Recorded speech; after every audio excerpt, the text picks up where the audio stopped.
Hello students, welcome to 10th SST class. तो जैसा कि आप सभी जानते हैं बच्चों, हम अपना ज्योग्राफी का 6 चैप्टर कर रहे थे जिसका नाम है विनिर्माण उद्योग। तो चलिए इसे कंटिन्यू करते हैं। आज हम इस अध्याय के अंदर हम जो है मुख्य बिंदुओं पर चर्चा करेंगे। देखिए, पहला है विनिर्माण का महत्व, दूसरा है कृषि पर आधारित जो उद्योग हैं, यानी कि कौन से उद्योग हैं जो कृषि पर आधारित होते हैं।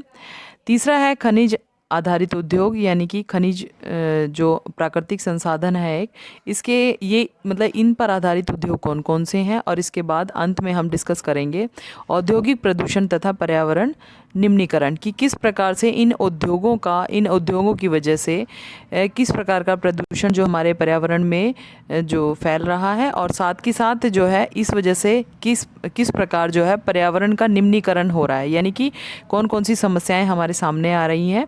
तो चलिए बच्चों इसे डिस्कस करते हैं।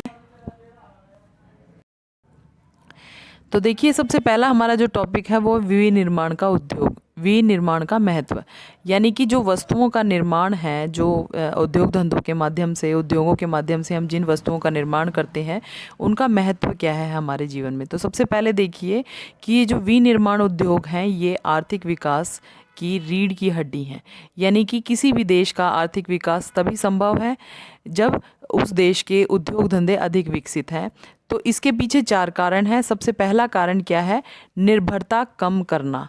यानी कि देखिए, विनिर्माण उद्योग न केवल कृषि के आधुनिकीकरण में जो है सहायता देता है, अपितु द्वितीय और तृतीय जो क्षेत्र के अंतर्गत आने वाली जो सेवाएं हैं इनमें रोजगार भी उपलब्ध करवाता है तथा कृषि पर हमारी जो निर्भरता है वो कम करता है। यानी कि देखिए, आप समझिए कि देखिए जो पहले समय में क्या था कि हमारे देश में इतने उद्योग धंधे विकसित नहीं थे।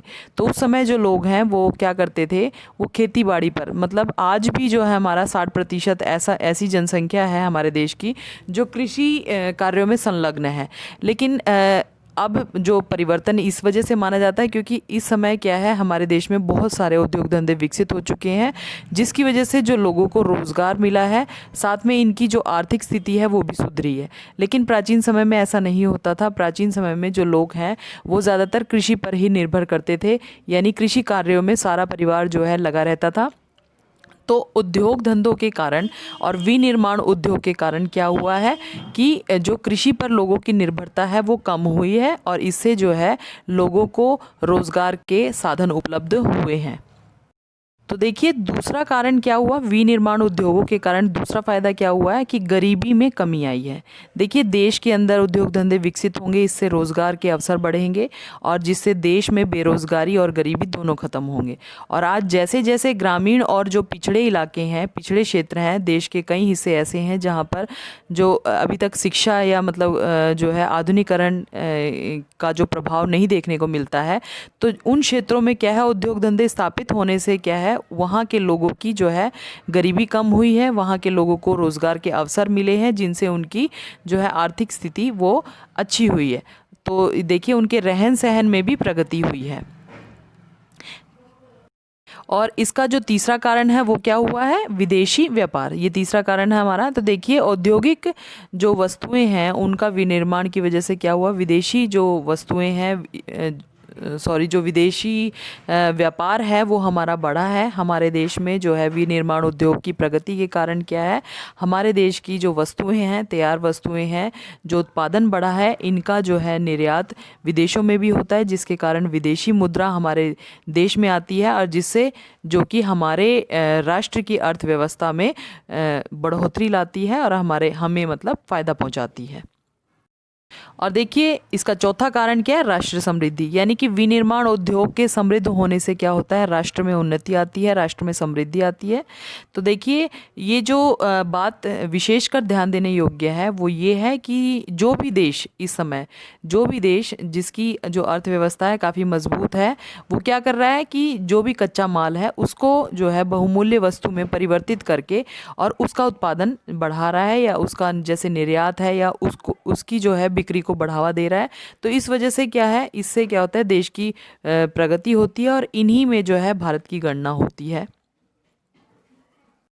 तो देखिए बच्चों, ये 4 कारण थे जो औद्योगिक जो है महत्व को दर्शाते हैं। किस तरह से उद्योग धंधे जो है देश की अर्थव्यवस्था को किस तरह से मजबूत बनाते हैं, ये हमने ऊपर के पॉइंट्स में अपना पढ़ा है।